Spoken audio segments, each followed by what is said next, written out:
DJ did not waste time. The moment the words had settled, the moment the shape of what Buddy had revealed had fully landed in the room, he was moving. He darted from bench to bench with unnerving speed, pulling devices from drawers and shelves, muttering to himself in a stream of half-finished thoughts that seemed to arrive faster than language could hold them. Jihye stood where she was, arms folded tightly across herself, and watched him with the uneasy stillness of someone trying very hard not to bolt. Raphael had gone quiet in the way he always did when he was thinking furiously. Joaquin remained near Jihye's shoulder, not crowding her, but near enough that she could feel the shape of his presence without looking. Caleb had already begun reading the labels on jars and instruments, as if familiarity might somehow make any of this less impossible. Esther stood apart from them all, one scaled hand resting on the edge of a steel workbench. Violet eyes narrowed as he took in the room with the careful distrust of something ancient, recognizing a different kind of danger. DJ reappeared in front of Jihye, carrying what looked like a polished metal ring attached to a cluster of wires and a glass lens. "Excellent," he said brightly. "Stand still." Jihye blinked. "What does that do?" "Unclear," DJ replied cheerfully. "That's part of why we're using it." Raphael stepped forward. "Perhaps try honesty before enthusiasm?" DJ sighed theatrically. "Fine. It measures energy fluctuations, stress responses, magical residue, dimensional inconsistencies, old binding signatures, and about 12 other things you would not enjoy me listing." He lifted the ring towards Jihye's head.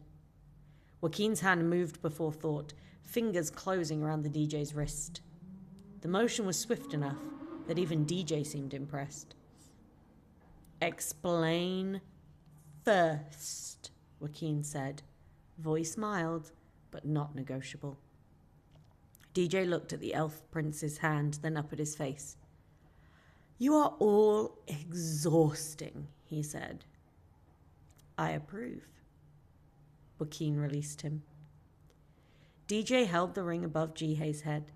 The glass lens flickered to life, casting pale green bands of light down over her body. The sensation was strange, neither warm nor cold, but somehow intrusive all the same. It prickled across her skin and sank deeper, as though it were reading not just flesh but intention. DJ circled her once, muttering at the data scrolling across a small pane he had clipped to his wrist. He said. Raphael folded his arms. "That is rarely reassuring." "No, this bit is interesting," DJ replied. "Look here." He turned the pane towards Raphael, then seemed to remember that no one else in the room would understand the symbols. Right, translation. The binding around her is fractured but not gone. Her core signatures are layered. Fox, dragon, the void thing, and something older than all three sitting beneath them like a stone under shallow water. Esther expression darkened. "Older." DJ nodded. "Much." Jihye stared at him. "That was not helpful." "It was very helpful," DJ said. "You just dislike what it implies." He moved away before she could answer and returned with a second device, this one like a silver cuff lined with crystal points. He fixed it lightly around her wrist and watched as the crystals glowed, one by one. Heart rate elevated, Buddy noted from somewhere in the ceiling. Adrenaline sustained. Subject appears displeased. "I am displeased," Jihye said flatly. "Recorded," Buddy replied. Caleb made a sound suspiciously close to a laugh and covered it with a cough. The tests continued. DJ drew a tiny bead of blood from Jihye's fingertip with something so fast she barely felt it. He placed it into a glass chamber where it spun through a web of coloured light. He had her place both palms on a polished metal plate that hummed softly beneath her skin. He held up prisms and asked her to focus on them while Buddy measured fluctuations in the room. He ran a small machine the size of a book down the length of her spine and frowned when it gave a low, chattering buzz. "What now?" Raphael said. DJ tilted the machine. Her body remembers shapes it should not be able to sustain. It's not merely transforming, it's adapting. Jihye swallowed. That sounds bad. It sounds expensive, DJ said. Bad depends on whether we're talking morally, physically, or cosmologically. That is not a comforting distinction, Caleb murmured. No, Raphael agreed. It is not. At last, DJ seemed satisfied enough to stop fussing over handheld devices. He pressed a palm to one wall, and a section of it slid open with a quiet hiss, revealing an adjoining chamber Jihye had not noticed before. It was dimmer than the workshop, sleeker, less cluttered. At its center sat a long machine shaped like a coffin if someone had designed a coffin after dreaming too hard about the future. It was smooth and pale, lined with silver filaments, the interior padded with dark material that seemed to almost ripple in the light. Above it arched a halo of glass and metal threaded through with tiny moving sparks. Jihye stopped dead. No, she said immediately. DJ looked delighted. Ah, yes, this is one of my finer inventions. Raphael stepped into the room more cautiously, his gaze tracing along the lines of the device. What exactly does it do? DJ patted the side of it affectionately. It maps memory through embodied recall, neural echoes, magical traces, soul residue if the subject is particularly dramatic. It allows a person to enter a memory rather than merely observe it. Caleb blinked. Enter? Yes. Relive, reconstruct, participate. You know, properly immersive. DJ paused, then added with a proud grin. They invented a very popular video game based on the concept in another dimension where I have a lab. Far too much stabbing, not enough archaeology. Joaquin stared at him. I cannot tell when you are joking. That is because I am rarely kind enough to make it obvious, DJ replied. Jihye remained rooted at the threshold. The machine seemed to hum at her, low and patient. You want me to get inside that. I want you to live out the memories you have forgotten, DJ corrected.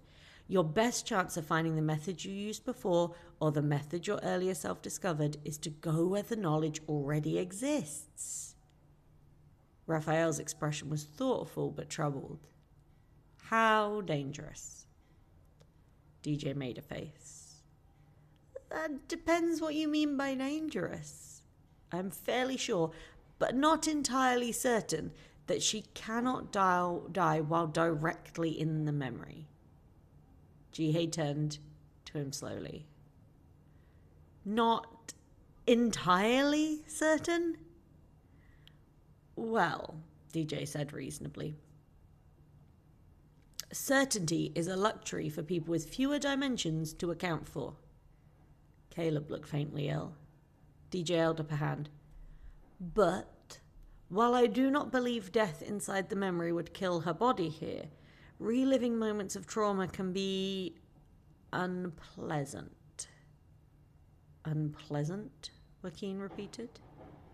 Yes. Traumatic, violent, disorienting. Sometimes people come out of the memory recovery weeping, sometimes furious, sometimes unable to look at cheese for a week because they associate it with whatever they remembered. The mind is strange. Esther Trix's lip curled slightly. Your talent for reassurance is remarkable. Thank you. Raphael stepped closer to the machine. You said reconstruct. Explain the process. DJ brightened at once. Gladly. The machine does not simply show her what happened. It anchors her consciousness within the memory pattern and asks her to walk it correctly. She must retrace the memory's actual path. Correct decisions, correct movements, correct emotional beats as far as she can manage them. Jihye frowned. And if I fail? The machine rejects the run, DJ said. Kicks you back out. You start again. Jihye stared at him. You say that like it is reasonable. It's extremely reasonable. Otherwise it would let you rewrite your own past, and then we would all have a much bigger problem. Raphael closed his eyes briefly. How many attempts? As many as it takes, DJ said, assuming she remains coherent enough to continue. Silence followed that. The room seemed smaller now, the machine at its center too bright, too waiting. Jihye could feel the green glass shard in her pocket cool and steady, and the amulet beneath her shirt warm in answer. One memory had already come back and nearly broken her. The thought of diving deliberately into more made her stomach turn. Joaquin looked at her, not the machine. You do not have to decide now. DJ nodded unexpectedly. Actually, I recommend you don't. That drew everyone's attention. DJ leaned against the side of the machine and folded his arms. If your goal is to shield her, prepare her, or simply avoid throwing her into the psychic equivalent of a storm drain while exhausted, then perhaps some research first would be wise. Raphael's eyes narrowed. Research break? Exactly, DJ snapped his fingers. You need context, historical accounts, comparative magical theory, maybe a pastry. Difficult truths go down better with coffee. Caleb blinked. Coffee? Yes. DJ tilted his head, suddenly suspicious. Do you not like coffee? It is more that the town outside did not appear to have a coffee shop, Raphael said. DJ grinned in a way that instantly made Jihye suspicious again. Oh, not here. Good heavens, no. I know a place. Estatrix made a soft, warning sound. You know a place. I know the place, DJ corrected. The quaintest little interdimensional coffee shop you have ever seen. Neutral territory, good beans, excellent laminated cakes, and more importantly, no one asks questions that matter. Ideal for research away from prying eyes. Jihye stared at him. Interdimensional. DJ's face lit with delight. Yes, come on, I'll show you the gateway. He swept back through the workshop before anyone had properly agreed. With the resignation of people who had already followed him this far into madness, they trailed after him.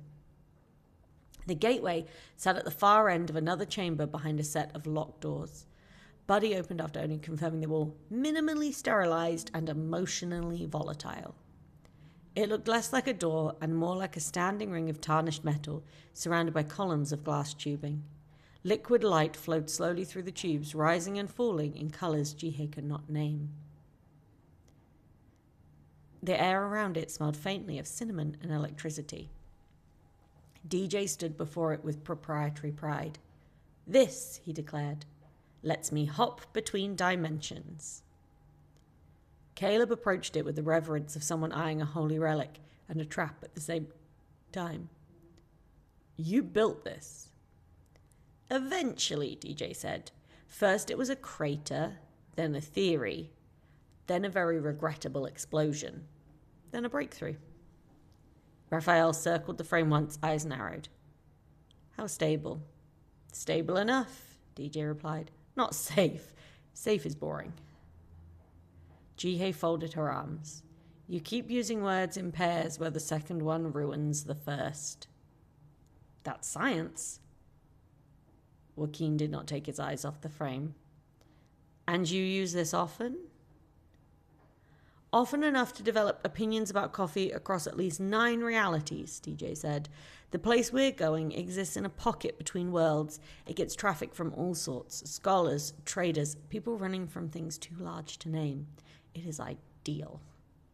Estatrix studied the flowing light with open suspicion. And if it fails while we are inside it? DJ considered. Then we are all dispersed into hypothetical geometry. Caleb made a small choked noise. DJ brightened. "But that has never happened with more than half a goat." Raphael pinched the bridge of his nose. "You are impossible." "Yes," DJ agreed. "Now, practicalities. Once through, try not to antagonize the barista. She once served a solar entity until it cried.